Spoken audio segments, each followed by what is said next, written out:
You're watching Capitol Connection from the Illinois State Capitol. Welcome back. Now, Secretary of State Alexei Giannoulias, in his first 2 years in office, has taken great steps to modernize driver services facilities in Illinois. But he's also now trying to shine a light on how politics works here in the Capitol. His latest proposal would make lobbyist contracts public information, including how much money they're getting paid. Now, Giannoulias thinks that this would provide the public a clear picture of how much money is getting funneled into the Capitol. But lobbyists say that's not really the public's business. We sat down with Alexei Giannoulias this week to talk about this proposal and his efforts in driver services facilities. Here's our interview with Alexei Giannoulias.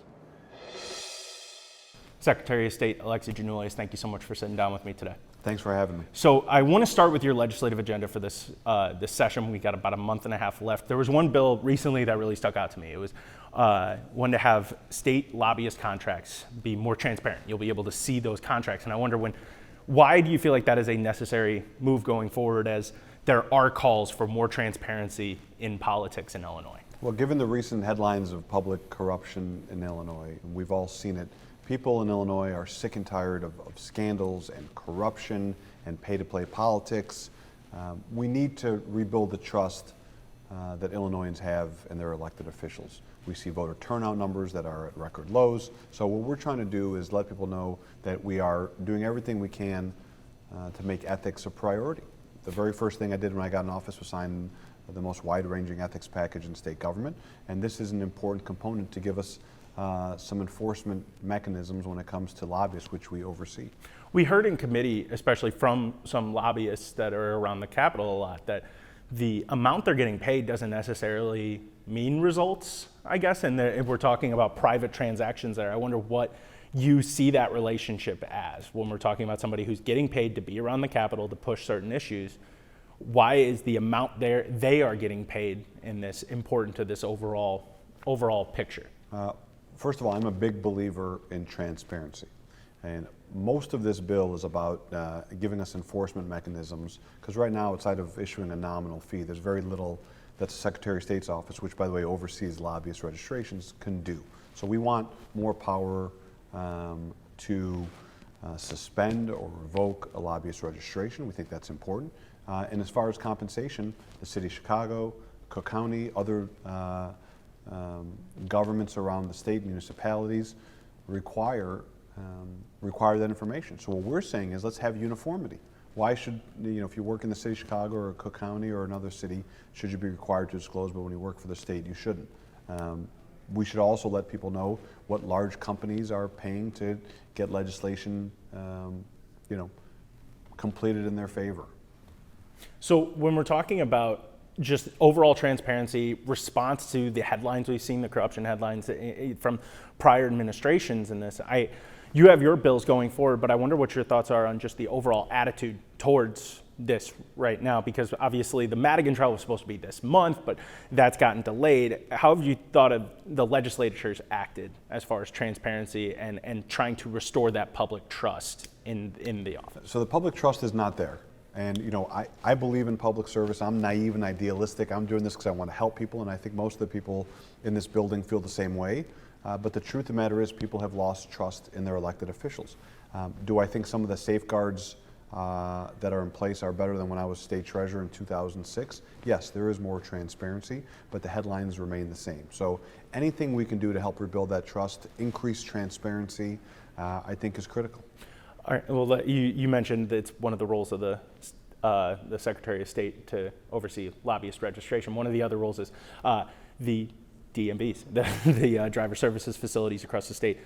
Just today, you had a big report come out about the efficiency of the office going forward. It was a new initiative for your office, I believe, for really putting this information forward. You've had a example of the kiosks that are going to be going out into different facilities. You've talked about e-notaries now. You have a lot of changes to these facilities. And I wonder, when you're looking at these changes, are these new cutting edge ways that Illinois is moving forward, or is this catching up to what Illinois has been behind on for this? I think both. I think, unfortunately, the Secretary of State's office has fallen behind other states. So I ran on an entire platform of modernization, of new technology. I'm proud of some of the things that we've done. but there's a lot more work to do. But it is an exciting time. We're talking about mobile driver's license. You talked about our kiosk yesterday. We were very proud to announce for the first time ever that we have electronic notaries. We're looking at implementing electronic car titles. So we are really excited about the modernization and new technology that exists, and for one purpose only. Everything we do in this office is rooted in customer service.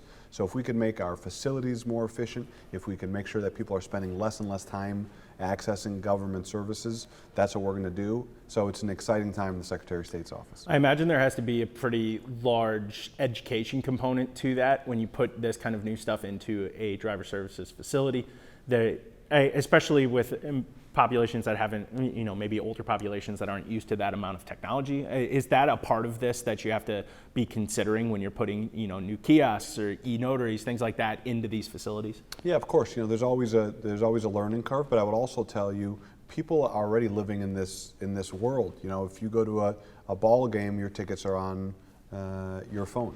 If you go to the movie theater, tickets on your phone. People buy coffee and they tap their phone when they go to a coffee shop. So technology has already changed the way people conduct their everyday lives. We're trying to catch up, but we're trying to bring the same efficiencies and economies of scale to the Secretary of State's office.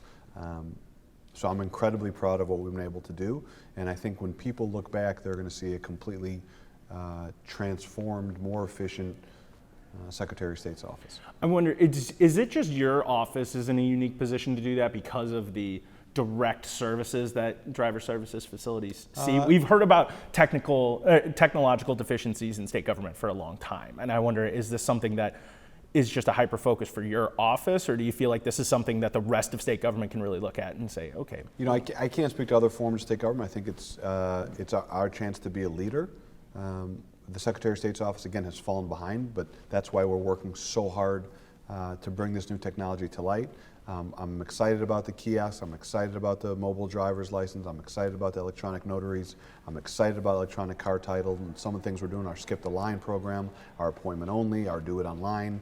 So we're moving more and more services online, and people are really loving the ability to get things done way quicker than they ever could have. I wonder, with the obviously we're in the midterm election year. You're not at the halfway point yet of this term, but when you're looking back at the first half, or whatever the percentage is right now of your term, what are you looking at as successes and ways that could even be improved in the second half here? Well, I'm very proud of what we've been able to do again on the modernization front, which is what we promised to do. Legislatively, we've had some big wins. We fought back on the attack on our libraries through book banning. We're the first state in the country to do it. We've got some important bills now. You mentioned ethics. That's incredibly important to me. We have an auto insurance bill to increase fairness in that world. So keeping our roads safe.